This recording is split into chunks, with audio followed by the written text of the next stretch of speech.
Today, I want to address the ill-advised and really unacceptable conduct at the November 30th Judiciary Committee executive meeting.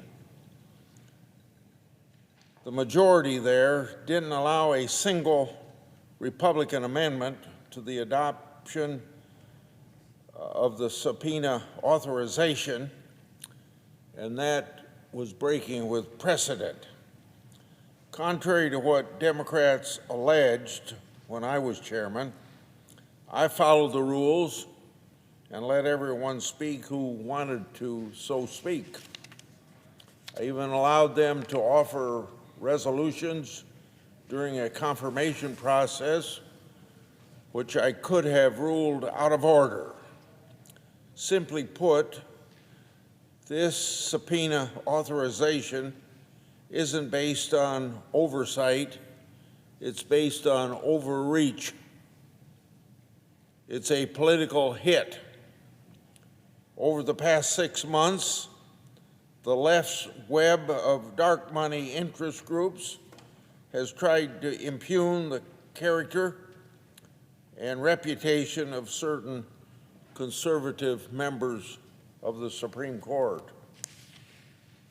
This Democratic investigation into the Supreme Court totally ignores ethical questions and dark money network surrounding liberal justices. This is all part of a whirlwind effort to cast doubt on our country's highest court and call into question the legitimacy of its rulings. Conservative justices have been specifically targeted, harassed, and even threatened. The left's influence peddling scheme views these conservative justices as the greatest obstacle to jamming their radical agenda through our courts, because Congress won't do the same liberal bidding. The left has outlined new rules for conservative justices. Justices' spouses must give up their independent law practice. Justices shouldn't vacation with close personal friends. Justices shouldn't have wealthy friends, and justices shouldn't make any new friends after donning their robe.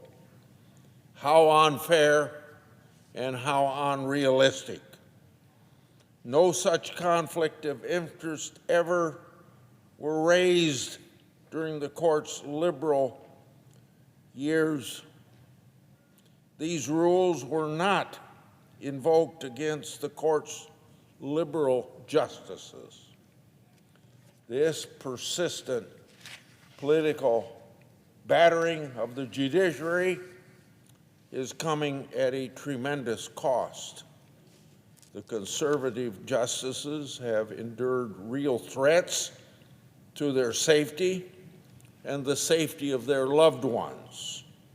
As I've said before, judicial decision-making must be based on law and sound jurisprudence. It shouldn't be subject to the whims of public opinion or clamor. It cannot result in threats and intimidation to Supreme Court justices. This political hit by the Democrat majority of the committee will do lasting damage not only to the court, but to the committee. Again, this effort isn't really oversight, as I like to brag we do a good job about. Instead, it's about political theater. Let me give some examples of how an investigation should be conducted. During my time as chairman of the Judiciary Committee, starting in 2017, the committee investigated in a bipartisan fashion alleged collusions between Trump campaign and the Russians. Bipartisan committee staff, I want to emphasize that, bipartisan committee staff interviewed 5 individuals who participated in that meeting, including President Trump's son, and collected documents from several others involved. At the Democrats' request, the committee interviewed an additional 6 individuals. I subpoenaed even Paul Manafort, with then Ranking Member Feinstein's agreement to appear at a hearing and to provide testimony. With the exception of Democrats refusing to subpoena Fusion GPS and related parties, then Chairman Graham's 2020 Crossfire hurricane subpoena authorization was based on years of bipartisan work.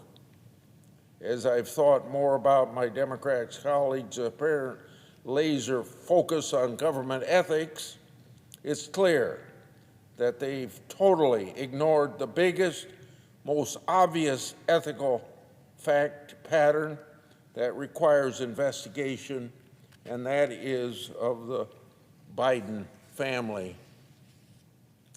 Since August 2019, Senator Johnson and I have investigated the Biden family connection to foreign governments and questionable foreign nationals. We issued 2 reports and gave 3 floor speeches that made public hundreds of bank records. Our findings showed criminal activity to include potential money laundering with respect to members of the Biden family and their business associates, and the use of public office for private gain.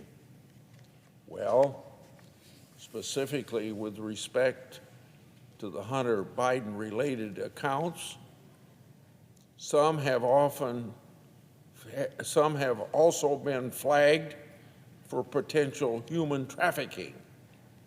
As Senator Johnson and I noted in our September 23, 2020 Biden family report, Treasury records showed thousands of dollars in financial transactions involving Hunter Biden and Ukrainian and Russian women. These Treasury records linked those women to Eastern European prostitution or human trafficking rings. At this Judiciary Subcommittee executive meeting that I've been speaking about, Democrats failed to consider my amendment to gather more facts on this abuse against women. Senator Johnson and I made public a bank record that showed Hunter Biden received $1 million from a Chinese company that was an arm of the communist regime for representing Patrick Ho. Patrick Ho was charged and convicted for bribery and related federal offenses. Now, guess what? Hunter Biden called Patrick Ho the spy chief for China. Based on the known facts, it appears that Hunter Biden was effectively a foreign agent of the communist regime. The Judiciary Committee maintained jurisdiction and still maintains jurisdiction over the Foreign Agents Registration Act and the Justice Department's enforcement of it. Yet, the Democrat-led committee has ignored the law and the Biden family. In July of this year, I obtained a publicly released what's now called the Biden Family 1023, an FBI document.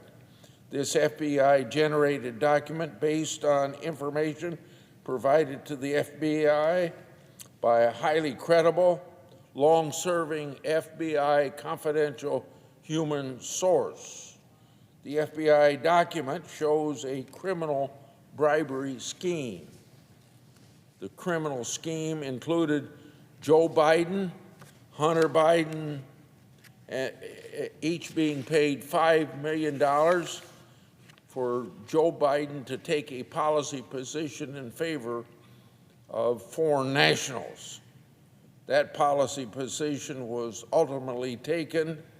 Joe Biden even bragged about it, and you can see it fairly regularly, his voice and his face talking about this, what he did to the Ukrainian government to get somebody fired.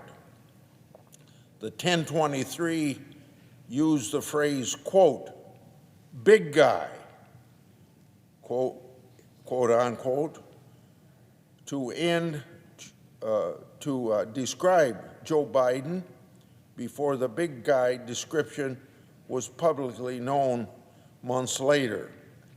Different people at different times in different parts of the world independently use the same code name to describe Joe Biden. Do my Democratic colleagues believe that it's just a coincidence? The 1023 includes references to audio recordings with Joe Biden, text messages, and records allegedly proving a bribery criminal activity and that it was real. What have my Democratic colleagues done to investigate that evidence? What has the Biden Justice Department done? Tony Ulinsky, FBI interview, noted that the Biden family would receive multi-million-dollar unsecured loans intended to be forgivable from the energy company in China called CEFC. That would serve as payments for actions Joe Biden took during the vice presidency. This financial strategy to illegally treat income as a loan is consistent with the IRS's whistleblower testimony that indicated Hunter Biden attempted the same with respect to other income. These facts and allegations indicate criminal activity, money laundering, bribery, tax evasion, and significant ethical violations. And by the way, the Hunter Biden tax indictment mentioned financial transactions that my and Senator Johnson's work exposed years ago. Look at the indictments, paragraphs 10, 11, 12, 13, 14, and 100. Compare them with the other two reports from 2020 and 3 floor speeches last year. My Democratic colleagues have shown zero interest in knowing, understanding, joining forces, or advancing this 4-year-old investigation. Instead, they've shown willful blindness to protect the president and family. One of my Democratic colleagues said the right thing when we consider then Chairman Graham's subpoena authorization. Senator Whitehouse brought up an amendment to, quote, reinforce his point made at the last meeting about the selective enthusiasm of the Judiciary Committee for getting to the bottom of things and what appeared to be a policy at the Department of Justice of refusing to answer committee members' letters and committee members' questions for the record. End of Senator Whitehouse's quote. The United States Congress has constitutional mandate to conduct oversight of Republican and Democratic administrations without any political bias for either. We have a duty to ensure the Justice Department and the FBI consistently enforce law without regard to politics. Judiciary Committee Democrats were eager to engage in the FBI's Trump-Russia investigation before it was totally debunked. However, they were very eager to falsely attack my and Senator Johnson's Biden family investigation as Russian disinformation. Sadly, I haven't seen the same enthusiasm for the other side now that a Democrat political family is under the microscope. If it's criminal and ethical questions my Democrat colleagues are interested in, then the judiciary should, in a bipartisan fashion, bring the family members for interviews and obtain records from them. No, the Democrat majority wants to investigate Supreme Court justices, and of all 9 of the justices, only the conservative ones. So I can only conclude the Democrats' brand of oversight is more about politics than fact-finding.